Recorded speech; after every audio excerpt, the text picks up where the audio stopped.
My brother cleared out my savings account in order to pay back his gambling debts, and my parents somehow convinced me to forgive him. He did something even worse, so I exposed him in front of everyone at Thanksgiving dinner. A few years ago, my brother asked for my credit card so he could order himself takeout as his card was locked. Instead of takeout, he used my card to access my savings account and cleared out every dime to pay back his gambling debt. These savings were meant to be used on a house, but now they were gone. When I found out what he did, I went insane. I locked myself in my apartment and started drinking, then sent a text to my brother telling him I hate him and he can rot in hell. The very next morning, my parents showed up. They said what he did was forgivable because family is more important than money. I stared in disbelief, then yelled, "Of course they say that. He's their precious golden boy who could do no wrong." My mother started crying crocodile tears, but when she saw I wasn't budging, she began screaming. At that moment, I kicked them out, telling them that just like my brother, they could go to hell. My brother had taken over $75,000 from me, and now I had to renew my lease in an apartment for another year when I should have been using that money on a down payment. It had taken me years to build my bank account to that amount, and it was gone in an instant. My parents complaining that they hadn't seen me in a while. I would remind them why I wasn't going to visit them, which was my brother Jim, and they would bring up how I would regret it when I'm old and gray. And they said I need to cherish the time we have with each other because it was limited. I agreed and told them that they always had the option to come visit me. Truthfully, I didn't want them to, but I knew the game they were trying to play and I wasn't having it. My mom told me that Jim said he missed me and that he would always love the little Sarah, who he had to clean up after she got spaghetti in her hair. When I was a toddler, my mom gave me spaghetti while I was sitting in my high chair. I hated spaghetti since I was young, and that day was the day she found out. After I tasted it, I began throwing it, kicking and screaming. The kitchen was a mess by the time I got done with it. I pulled my hair with my tomato-stained fingers. I was too young to remember, but Mom would always tell me this story, and it was always funny to me. That was when Jim came to the rescue. He took me out of the high chair and held me. He cleaned me up and helped Mom clean the kitchen. He was roughly 12 at this point. Hearing my mom tell me that story again made me cherish our family a little bit more. In a moment of utter weakness, I decided that I would give Jim another chance, but with more boundaries set this time. Forgiving him took time. As the days turned into weeks, it still pained me to think about him or see his face, because I was reminded of the progress that I had made for my first house was out of the window. I tried my best to be cordial with him, and my parents seemed to like the improvements in our relationship. They invited me more often for family dinners, game nights, and movie nights in an attempt to get our relationship back to what it was before, but the thought still stung. After a few months of rebuilding my trust in Jim again, I felt like I could laugh a little more and be myself again around him. I didn't have to guard my purse as much anymore, and soon we would hang out by ourselves and go on brother-sister outings. One of our favorite things to do together was ziplining. There was this ziplining place near my parents' house where we would go a lot as teenagers. The zip line started from the top of a cliff, sort of in the woods, and would drop you off into the lake. It was so high up, and I never got used to the drop, but it was fun going there with Jim again. When we returned home from our little adventure, we went to a fast food place back in the city because we were starving. As we pulled into the drive-thru to pay, I noticed that my main credit card was missing. This was my everyday credit card. I wondered if it could have fallen out of my pocket at the ziplining place. Jim asked me if everything was okay, and I told him that my credit card was missing. He said it was no worries and offered to pay for our food with his.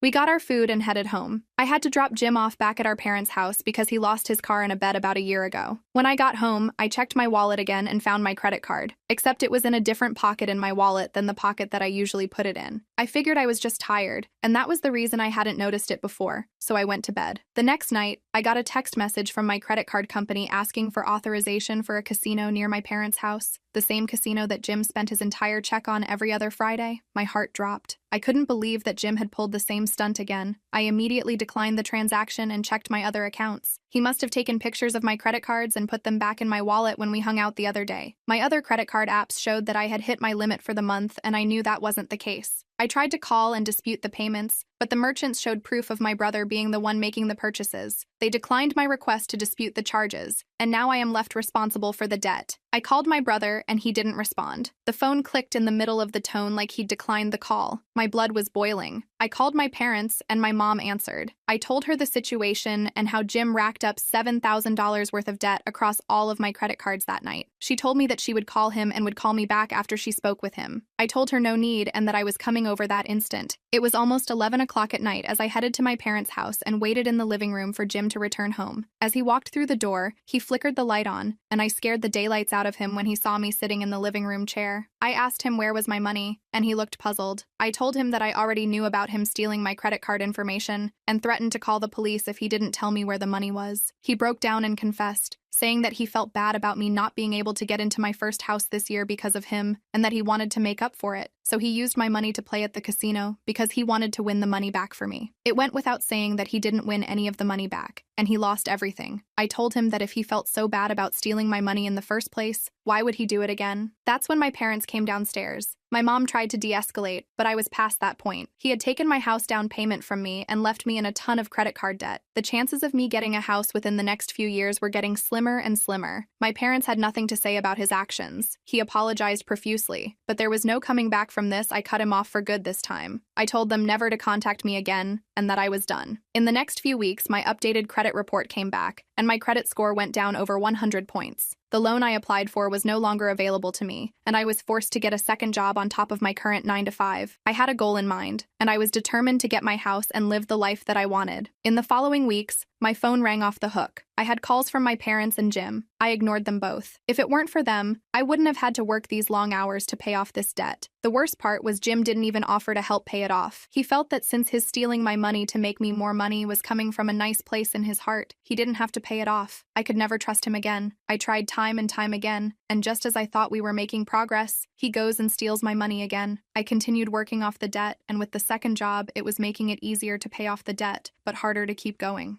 I would come home exhausted from my second job, get 4 hours of sleep, and wake up to get ready for my first job at 6 a.m. This repeated cycle declined my mental health, and just as I got to a semi-comfortable spot in saving money, I quit my second job and cut back on my expenses as best I could. It was October and the decorations were out on people's lawns, and my parents called me for the 4th time that week. I picked up on the 4th call and they were relieved to hear my voice. They told me how much they missed seeing me and talked about when I was a kid Halloween was my favorite holiday. We would cut pumpkins as a family and watch Disney specials. Dad would put up the decorations in the yard, and we'd enjoy ghost-shaped cookies with our hot cocoa. She told me she really wanted to see me since it had been so long, and I told her that the only way I'd see her was if they came over. She agreed. The following week, my mom and dad came over, and we talked to one another without addressing the elephant in the room. After a while, my mom told me that she would love for me to come to Thanksgiving with them since they were hosting it at their house this year. I told her that I didn't want to. She promised that there would be no drama and that it would just be a family gathering like it always was. I thought about it and wondered if I could see Jim again without wanting to punch his face in. I refused. That was when my dad chimed in and said that he would love for me to come and practically begged me to forgive Jim. My dad never asked for anything more than once, and I knew this was really serious for him. Against my better judgment, I agreed that I would forgive Jim and attend Thanksgiving at their house this year. They jumped up and kissed and hugged me. They assured me that he would never do anything like that again and that I was safe from any of his shenanigans. I wouldn't let Jim off the hook so easily, but I would attend Thanksgiving dinner with the family since it made Mom and Dad happy. In the weeks that led to Thanksgiving, I felt alone in my family. I saw them on social media going out to eat and posting about their game nights, and felt like I should have been there, but the sting from the past had broken my trust in them. I was still dealing with financial issues and battling with having to choose which bills would get paid that month. My credit was still shot, and I was slowly trying to rebuild the pieces of me that I didn't break. As it got closer to the dinner, I considered changing my mind because I didn't think it would be great for my mental health, so I called my mom. When she got on the phone, she said that she was getting the decorations together and doing some last-minute shopping. She expressed how excited she was that I was going and told me that she told the entire family that I would be attending. My plan to back out of Thanksgiving dinner was out the window. When Thanksgiving came, I felt very uneasy as I drove to my parents' house. I had no appetite and feared that anything that did go in would immediately come back out. When I got inside, I saw my family sitting at the dinner table, laughing and smiling with each other. My brother acknowledged me as if nothing happened. He ended up enjoying the entire evening like all had been forgiven. He even tried to make cheeky jokes with me. It ticked me off to see him having a good time, knowing that when I left there that I would have to go straight to sleep to prepare for my job the next day, and he was the reason that I couldn't buy the house that I wanted. At the end of the dinner, I decided I couldn't take it anymore. I stood up. My heart was pounding. I look straight at my brother and start laying it all out aloud for the entire family to hear. I told him how he's destroyed me financially, how I've been forced to work multiple jobs just to keep my head above water. I tell him that I didn't trust him anymore, that he'd crossed too many lines, and I'm done pretending everything's okay. Then I turned to my parents, and I was like, "You've been enabling him for years, choosing this fake version of family unity over my actual well-being. How is that fair?" The whole room went silent. You could hear a pin drop. My brother tries to laugh it off, saying it was all in the past. but I cut him off. I told him I was done forgiving him, and he was no longer welcome in my life. I stormed out, thinking I was going to be dealing with the fallout all alone. But over the next few days, my other family members start reaching out to me. They apologized for not having my back sooner, saying they had no idea how bad it was. Some even offered to help me financially, trying to make up for what he did. It was more than what Jim did. I thought I would have been on my own, but turns out not everyone's willing to turn a blind eye to his crap.